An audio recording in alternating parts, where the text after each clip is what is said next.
It's Tuesday, October 7th, and this is your first news update from ABIC 2014. I'm your host, Bruce Sargent of Farm Boy Productions. Our three shows today each have their own theme. The first, sustainability.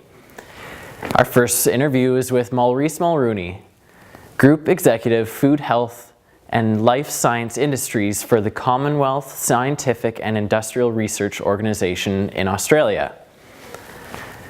He spoke today about agriculture, biotechnology, and sustainable agriculture practices. Maurice, you just finished presenting at ABIC 2014 about sustainability in the biotech industry, so why don't you tell me a little bit about what you presented on? Yeah, what I tried to express was that although the biotechnology industry has delivered enormously to the farmer in both the developed and actually the developing world, we are beginning to see some cracks in our innovations because some of these innovations break down in the field. Now, it's predictable that they might, but the question is, can you do things through stewardship and management in order to produce the longest value out of those traits that is possible? And my argument today was there are things that we can do in order to ensure the longevity of these traits. So what's an example of a breakdown that you've experienced? So for example, we developed years ago herbicide-resistant crops, and we launched them in 1996, so they've been in the field for quite a few years, and fantastic results. The farmers are able to really control weeds and get very good yields out of their crops. However, in certain parts of the world, it's been so good that they have not rotated in the way they should have done, and as a result they have applied the same chemistry to the field year after year. What that does in an ecological system is begins to select for that odd mutant weed that's out there that shows resistance. And once that one mutant weed survives, it then has offspring, and before you know it, you have a problem. And so we have actually seen breakdown of a number of these very valuable traits, and one or two of the weeds are really difficult to deal with. So going forward, how do we resolve that? What do we do to avoid that in the future? So this is a bit like antibiotic resistance in medical applications, where sometimes what we have to do is use two antibiotics that have got completely different modes of action in order to make sure that we kill off a pathogen that's affecting the human body. Well, in the same way in the field, what we need to do in order to control these things is actually to have a two herbicide approach, which means that the crop has got to be resistant to both herbicides, and then the weeds will undoubtedly be susceptible to at least one of those two, and so one way or another you'll still be able to control those weeds. So we can learn from medical ecology, if you like, as well, because that's where we've seen these things happen with microbes. Happens an awful lot faster with microbes than with plants, but nevertheless, it's all in evolutionary terms. It's the same principle.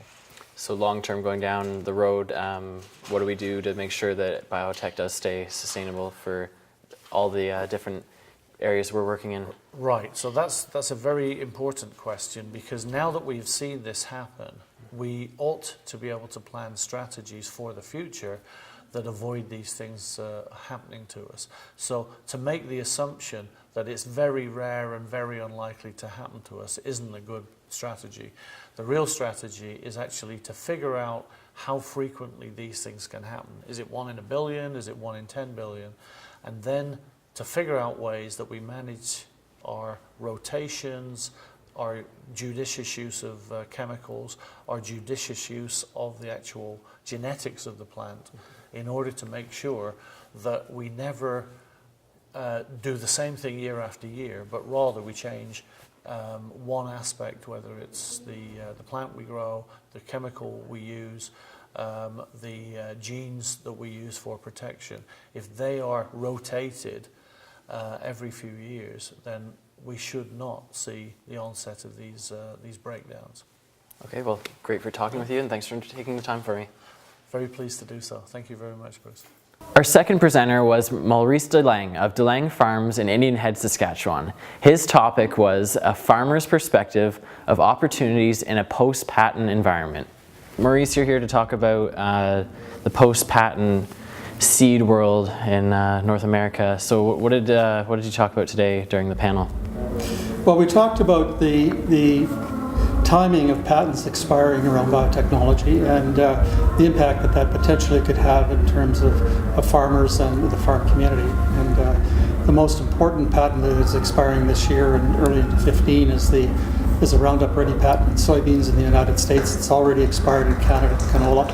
But this is a major event in terms of herbicide tolerance and a key crop in the United States, soybeans, and what impact will that have in terms of producers in the United States, and will they be able to retain Roundup Ready 1 seed for growing on their own farm without having to pay a license fee to Monsanto?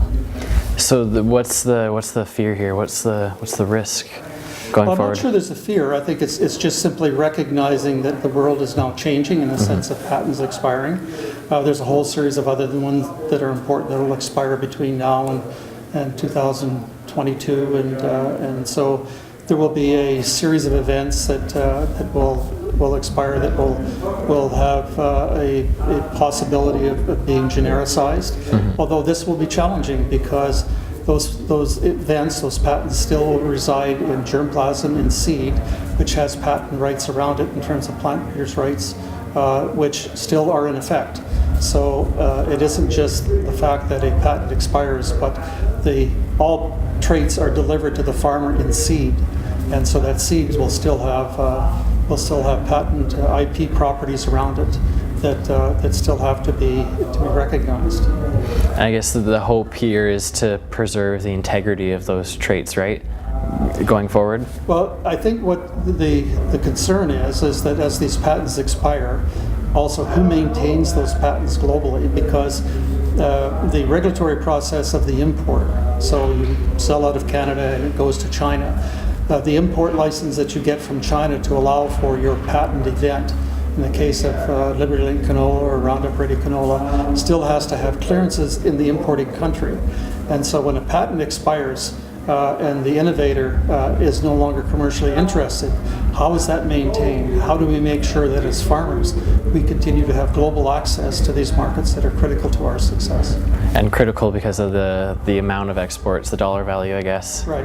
We export 90% of what we produce here in agriculture in Saskatchewan. So essentially everything that we produce, we've got a small population base here, a big producer, everything that we produce, almost everything goes into export markets.